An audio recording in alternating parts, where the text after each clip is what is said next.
वो सुख नवीन वस्त्र का जो सुख है यथार्थ में वस्त्र में नहीं है। वो वस्त्र जो है वो मेरी आत्मा से अत्यंत भिन्न है, असद्भुत है। आनंद जो है वो आत्मा का गुण है, चाहे वो जीर्ण हो चाहे नवीन हो, चाहे जीर्ण हो चाहे नवीन हो। देव सा गुरु पर श्रद्धान करने से सम्यक दर्शन होता है। वो ऐसे ही होता है जब नवीन वस्त्र पहनने से आनंद आता है। अब नहीं झेल पाओगे। देव सा गुरु पर श्रद्धान करने से सम्यक दर्शन होता है, नवीन वस्त्र पहनने से आनंद होता है। वैसे ही होता है। हे मित्र, सम्यक दर्शन तो 7 क्रम की प्रकृतियों के 6 उपशम से होता है। ये अंतरंग कारण है। बहिरंग में देव सा गुरु के निमित्त से सम्यक दर्शन होता है। ऐसे आनंद जो वस्त्र का आ रहा है वह तो आपके साता के उदय से आनंद आ रहा है, आपके अंदर हर्ष गुण से आनंद आ रहा है, लेकिन वस्त्र उसमें निमित्त बन रहा है। बराबर बोलो। आनंद आ रहा है डॉक्टर, अभी आनंद आ रहा है मित्र, समझ। इसके बाद परमार्थ दृष्टि से देखेगा।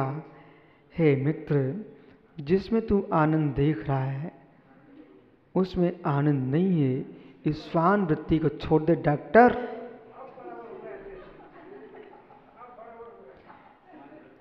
स्वान शब्द का प्रयोग तो बराबर हो गया। इस स्वान वृत्ति को छोड़ दे डॉक्टर। भाई ध्यान दो, बहुत अच्छी बात है। स्वान वृत्ति को छोड़ दे डॉक्टर, मतलब क्या हुआ? जैसे स्वान सूखी हड्डी को चबा रहा है, स्वाद ले रहा है किसका? रक्त का, पर रक्त हड्डी में नहीं है। वो रक्त तो उसके जबाड़े कटने से आ रहा है, पर अज्ञानी समझता है क्या हड्डी में आनंद आ रहा है। ऐसे ही मित्र, पर वस्तु में कोई आनंद होता नहीं है। मेरी आत्मा में साता का उदय है तो संसार का आनंद आता है, और मेरी आत्मा में वैराग्य है तो परमार्थ का आनंद आता है।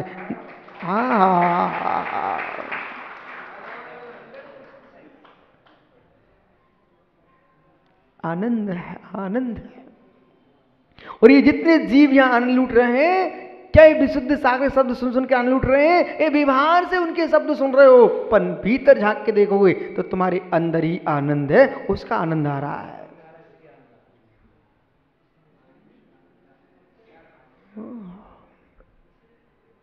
आनंद है। जब खड़े होने से इतना सुंदर समझ में आता है, आपको निर्णय करना पड़ेगा। सबसे ज्यादा तीर्थंकर मोक्ष हुआ है, बैठे बैठे नहीं हुआ है, खड़े होके हुआ है। खड़े होके जल्दी समझ में आता है। परंतु बज्ज कुमार भैया, ये गुन्नू है ना, इस विचारों को अभी ये भी आनंद नहीं आ रहा है। इसको इस बात में आनंद आ रहा है कि हम साथ को खड़ा किया है। बेचारा अभी भी दुख में जी रहा है। उसकी दृष्टि कहाँ है? वो डॉक्टर साहब खड़ा क्यों नहीं कर रहे हो? ओ हो, धन्य हो जीव तेरे परिणामों को, धन्य हो जीव तेरे परिणामों को। उसको मात्र दिख रहा कि एक वृद्ध को भी खड़ा करो। है मित्र, ऋषभ देव को बैठे बैठे समझ में आ गया था। उनका बैठे बैठे मोक्ष हुआ। बेटा आइए, आगे समझ में, बैठ जाओ।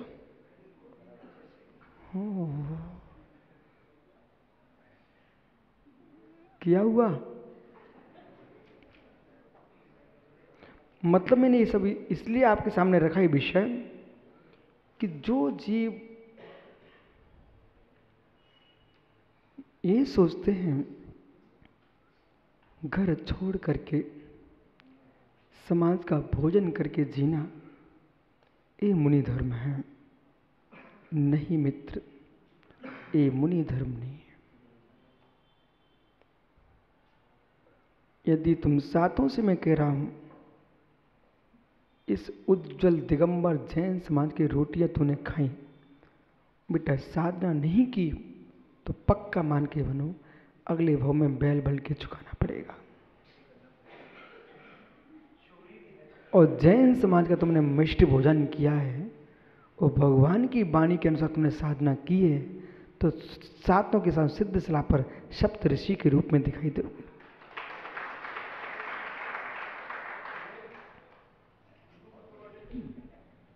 अब यहां ये पकड़ना वकील साहब, समाज का मिष्ट भोजन बिना हाथ पैर चलाए खाना मुनि धर्म नहीं है। जैसे कि वैज्ञानिकों का भारत सरकार के द्वारा लिया गया वेतन वैज्ञानिक पना नहीं है। वैज्ञानिकों के द्वारा भारत सरकार के द्वारा लिया गया वेतन ये वैज्ञानिकता की पहचान नहीं है। लंबे से लंबा वेतन मिल जाए तब भी वैज्ञानिकता की पहचान नहीं है। वैज्ञानिकता की पहचान तो नवीन नवीन अन्वेषण है, नवीन नवीन खोज है। नवीन खोज का फलदान उसको पुरस्कार दिया जा रहा है। भोजन वेतन ऐसे हे त्यागियों, ये जैन समाज का जो द्रव्य तुम सेवन कर रहे हो ये तुम्हारे मुनिपने की पहचान नहीं है। तुम मुनि बन के निज आत्म द्रव्य का अन्वेषण कर रहे हो, उसके बदले में तुम्हें बिना कमाए खाना मिल रहा है।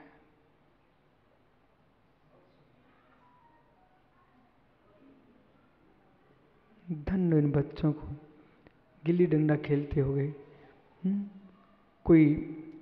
कोई शादी की चिंता करता होता, तुम जैन कुल में आकर के निर्गंत मुनि बनने के भाव आ रहे हो। बेटा यही पंचम काल का चमत्कार है। आज के परिणाम मालूम स्वात्म भाई, तेरे पिताजी कुछ पैसे देके गए, पता तुझे? ऐसे निकलवाते आप बातें, में समझ गया वकील साहब, मुझे थोड़ी मालूम थे पिताजी के पैसे देके गए। बेटा तेरे पिताजी कुछ पैसे देके गए हैं और बोल के गए हैं आवश्यकता पड़े तो उनको खर्च कर देना, सही है ना? कोई आवश्यकता ना पड़े भगवान की पूजा का द्रव्य लेके चढ़ा देना। पैसा देके गए ना, भले ही खर्च करेगा, मंदिर में चढ़ाएगा, फिर भी तू अपने पिताजी के द्वारा प्रदत्त पैसों को अपने बैग में संभाल के रखे कि नहीं? ईमानदारी से बोल भाई, रखे ना? बेटा जैसे झांझरी जी के पैसे तुम संभाल के रखे हैं, ऐसे आज तुम विश्व सारे शब्दों को अपने पास संभाल के रख लेना कि जब मैं मुनि बनूंगा तो मुनि बनूंगा, मुनि ही बनूंगा। बैठ जा।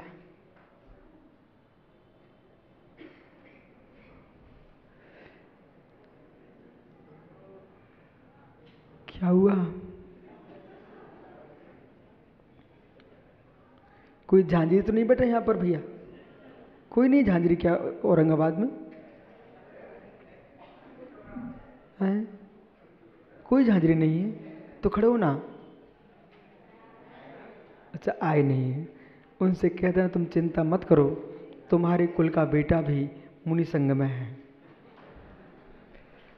आओ।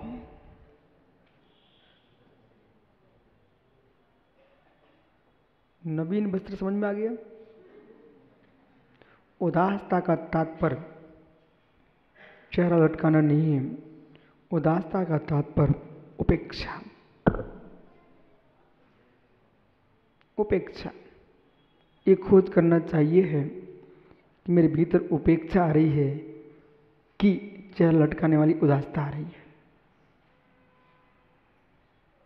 यदि उपेक्षा आ रही है तो राग द्वेष रहित परिणाम होंगे, और तनाव वाली उदासता आ रही है मित्र, अपद ध्यान में जाओगे, दुर्ध्यान में जाओगे, आर्त रुद्र में जाओगे। जिन धर्म का उदासपना न आर्त ध्यान है न रुद्र ध्यान है, ये धर्म ध्यान है, शुक्ल ध्यान की ओर जाने का मार्ग।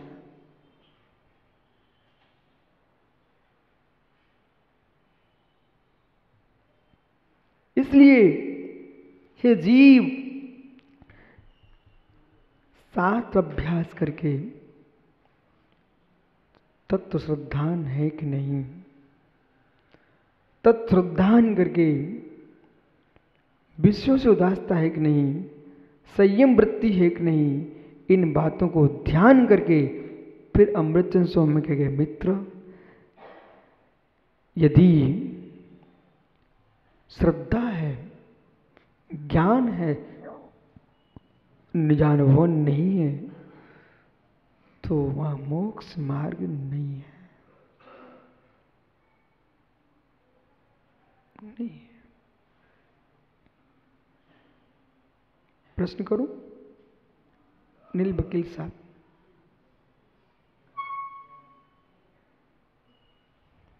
हे मित्र,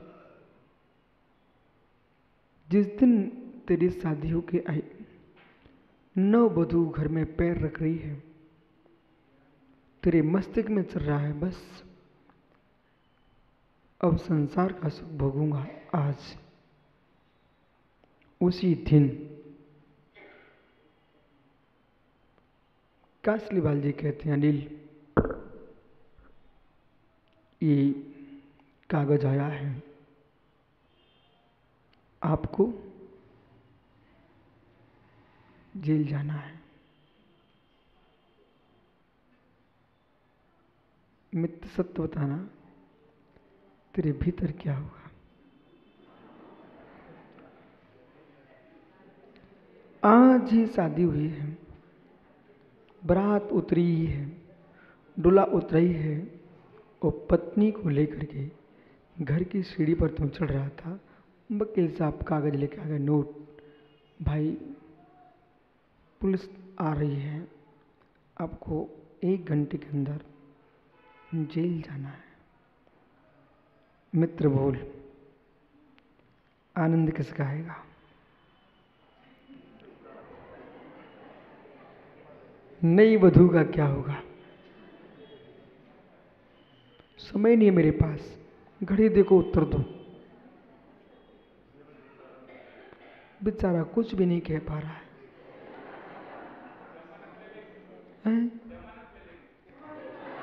महावीर भैया वो ऐसा वारंट निकला कि जमानत हो ही नहीं रही है। अब बोलो क्या करेगा बेचारा? ठीक जमानत भी लोगे, लेकिन उस समय तत्क्षण क्या होगा? हे मित्र, आपकी नौ पत्नी के समय और पुलिस का जेल जाने का कागज और विश्वस्त वकील के हाथ से तुम्हारे हाथ में आया है, उस क्षण तुम्हारे भावों की जो विटंबना होगी, वही विटंबना उस क्षण मुनि की होती है। जिस क्षण बेचारा नवीन विशुद्धि का आनंद लूट रहा था, अप्रमेश सागर कह रहे हैं हमें पेन चाहिए। हे मित्र, श्रावक आया, महाराज जी 15 दिन हो चुके, मेरा चौका खाली जा रहा है। हे मित्र, नववधू से मिलने जा रहा था, तूने जेल का कागज पकड़ा दिया है। धिक्कार हो। जो पीड़ा इस अनिल भाई को होगी, वही पीड़ा मित्र विश्वास रखो, निज धर्म में लीन होने वाले मुनि को वो पीड़ा सताएगी कि अब मुझे इस श्रावक का ध्यान रखना पड़ेगा। जिसके ज्ञान में निज भगवान आ रहा था, वहाँ श्रावक आ गया। जहाँ पत्नी दिख रही थी, वहाँ जेल की दीवारें दिखने लग गई। बोल ज्ञानी, कुछ तो बोल। मित्र मित्र कह रहे तब भी नहीं बोलोगे।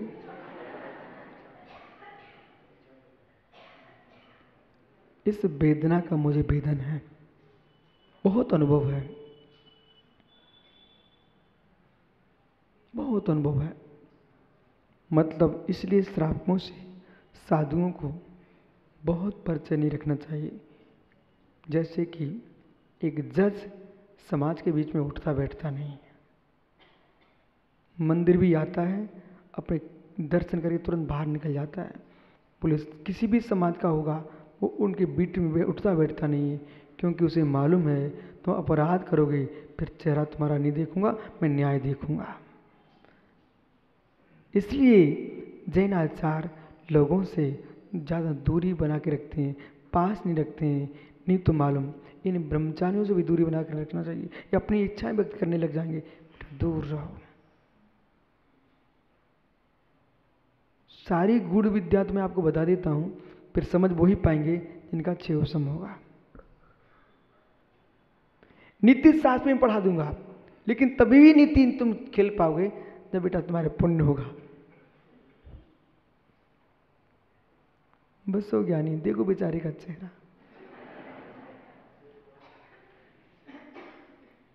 कभी नहीं सोचा होगा कोई मुझे भी खड़ा करेगा। अनुभव करो मित्र, अनुभव करो।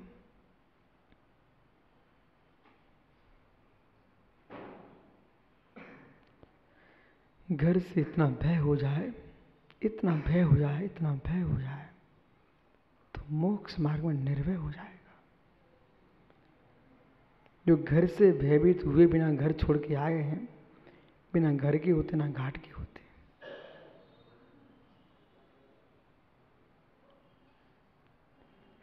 जो लोक में कहा जाता ना धोबी का,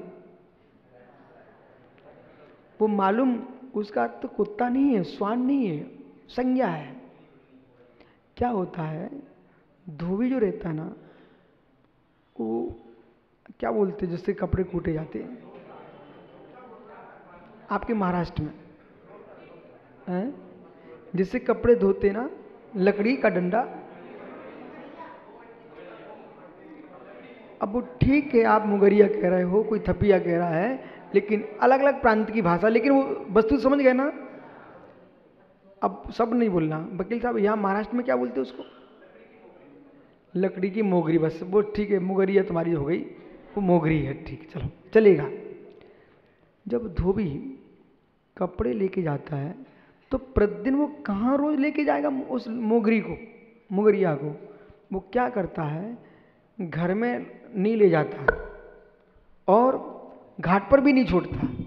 वहाँ छोड़ देगा तो दूसरा उठा ले जाएगा। वो कपड़े धोने के बाद थोड़ा चलता है और रास्ते में उसको झाड़ी कोई मिली, उसे छुपा के चला जाता है।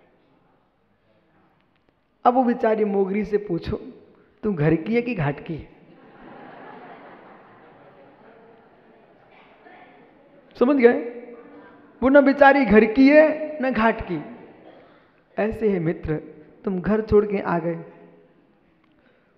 और घाट है वैराग्य, और सौरभ वैराग हुआ नहीं। अब बेचारा घर छोड़ के आई गया और घाट पे है नहीं है, तो धोबी का कुत्ता घर में ना, इसका ये मतलब है। समझ गए? ओ समय हो गया, कल फिर आओगे। 237 नंबर की गाथा की टीका कब होगी? कोई बात नहीं करना, ये वही टीका है। एक जैन साधक को आपने इंजीनियर से लेकर के और नक्शा बनाने वाला आर्किटेक्ट यहाँ से प्रारंभ करना, फिर आप अपना सिद्ध सलाह का भवन निर्मित करना।